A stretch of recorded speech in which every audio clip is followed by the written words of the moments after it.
Welcome back again on Tuesday afternoon for you, Wednesday, because it takes an entire night to upload these videos with the special internet that we have. But welcome again to the study. Good to see you through the digital portal. We are thinking of you. And so I want to share a little bit from the Word this afternoon, just briefly with you. I want to read from Philippians chapter 2. 2 verses. Paul says, "Do all things without grumbling or disputing, that you may be blameless and innocent, children of God without blemish in the midst of a crooked and twisted generation, among whom you shine as lights in the world." And I thought that was a word for us here in this time. It's always a word for the people of God, but specifically in this time, just an exhortation to test yourselves by this word. Right? It's a very clear imperative. Do all things without grumbling. And that's the word that we want to camp on here for a minute. And just to start right in your own heart in this time, assess yourself. As you sit before the word, reflect on your own heart state. Whether anything's ever come out of your lips or not, all aspects of sin begin in the heart. And so test yourself in your heart. How has your heart been in this time with restrictions that have been placed upon you, new challenges that you've faced in the home, in your workplace, obstacles that have come up, maybe things that have nothing to do with the virus or the quarantine or anything like that. But in all of these areas, assess beginning in the heart. Where have you been grumbling or tempted towards grumbling? And then think of it in relation to your spouse. Now the fruit of your lips, right?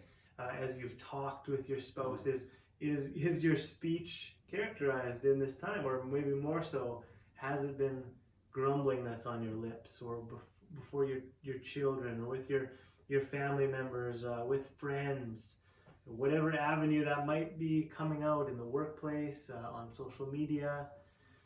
Paul very clearly says that we're to do all things without grumbling, without complaining.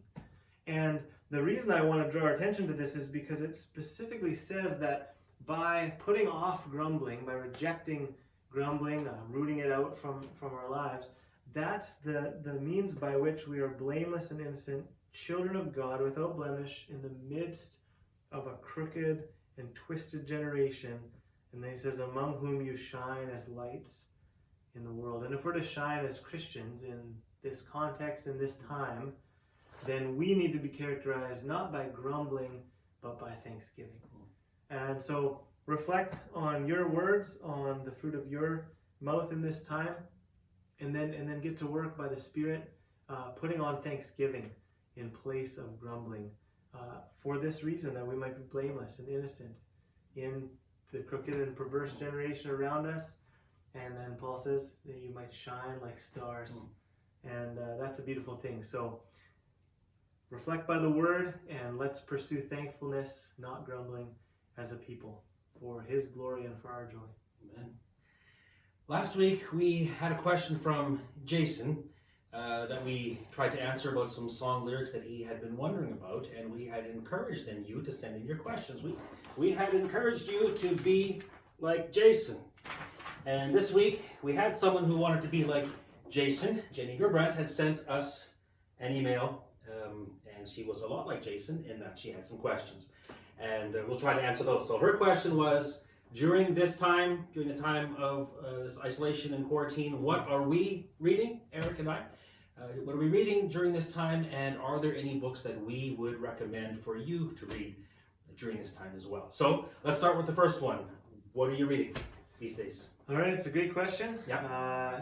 I tend to read a whole bunch of things all at once, always, and so I'm not going to list everything, but a few things that we're enjoying. I'm reading The Two Towers to my kids, and we're reading along with Andrew Peterson. We've gone through the whole first Wingfeather book, and he just started the second one last night. So if you want to tune in, 7:30 on Mondays, do that.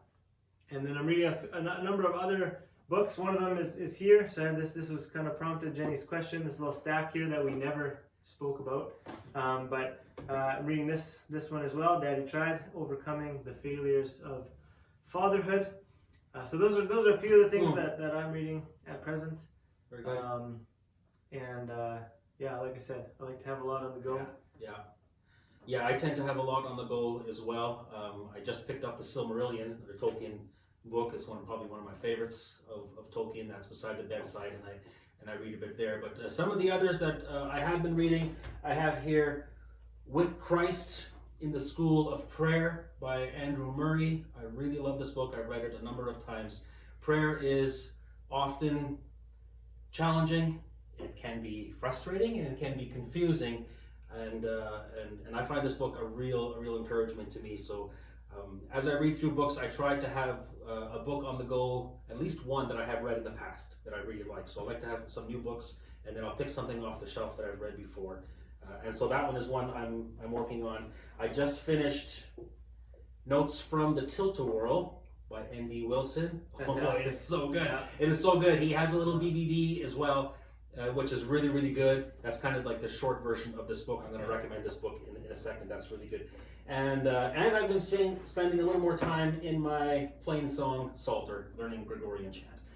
And now I have some time, and that has been wonderful too. I've been working on a canticle written around 300 AD, co-written, it is believed, by Ambrose and Augustine, and it's a piece from way back then, and I've been learning that canticle. I've been spending some time in there.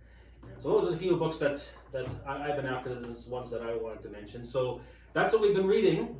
What would you recommend? Yeah, that's a great question. Yeah. One that I will recommend right away is this book. I'm finding it to be fantastic, to be helpful, to be convicting. So pick it up. Daddy Tried, Overcoming the Failures of Fatherhood. This copy is going to go into our library at some point. Right. I haven't read that one. We'll see what's going on there. So I'm not sure if you'll be able to. If someone comes and asks specifically, you can borrow it already. I'll write your name down and hunt you if you don't bring it back. But this is a library copy, so there's one here for some of those. You can order it, and that's a good one. Chad's sneaking it off, but it will be available. And the other one that I want to recommend is a book that I've only looked at a little bit, but it's looking fantastic. It's a Piper book that he just did, Christ and the Coronavirus. Right, yeah. And as always, very pastoral, thoroughly biblical, really helpful. So a lot of you might be just trying to think kind of big picture. Yeah. What's going on? You know, not the nitty gritty, not the response. Right? He's not evaluating what's happening or it's going to happen or what's not happening or what we should be doing. None of that stuff. But big scale. What's God doing in this kind of thing? And so I would commend it to you. It's free. Digitally, you can listen to it read aloud by him. There's good options. Yeah, nice. So I think you'll be fed and instructed with that one. So those will be my two recommendations. Okay, very good. Those are good.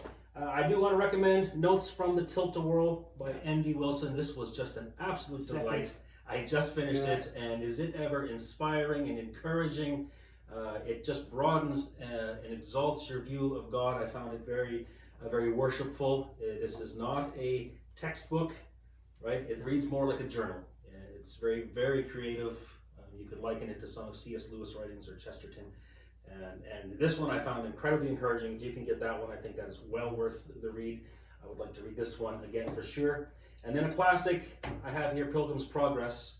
There are many of you who have read it, and for most of you who have read it, once you were done, you said, I'm going to have to read that again. Because it is that good. And so now's the time to read it again. And for those of you who haven't read it, you have probably thought at some point, I should probably read Pilgrim's Progress. Now would be the time. So I would recommend that one as well. And then just a bit of an add-on, not really to read. I do want to keep in your minds the Psalter.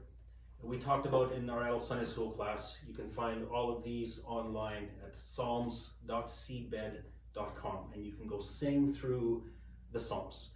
And they're very simple melodies, Amazing Grace, things that you would know a lot of them. And you can sing through the Psalms. And so you're reading, you're singing, you're memorizing, you have the Word of God coming in. It's good on all levels. And so I would highly recommend to take time to to work through the Psalms and sing through them. So those are a few recommendations for me as well. And so we hope you maybe pick some of those up and start doing some reading, and we'll keep going there. So be like Jason, be like Jenny. If you have more questions, we'll compile a list and we'll answer the ones that we can. Let us know what's on your mind and we'll see if we can help out a little bit. And in the meantime, as always, we are here. We are praying for you. We love you, and we keep waiting and praying for that day when we are back together again during our services. So in the meantime, keep going, keep the faith, be strong. We're going to make it. It's going to be okay. And we'll talk to you soon. Amen.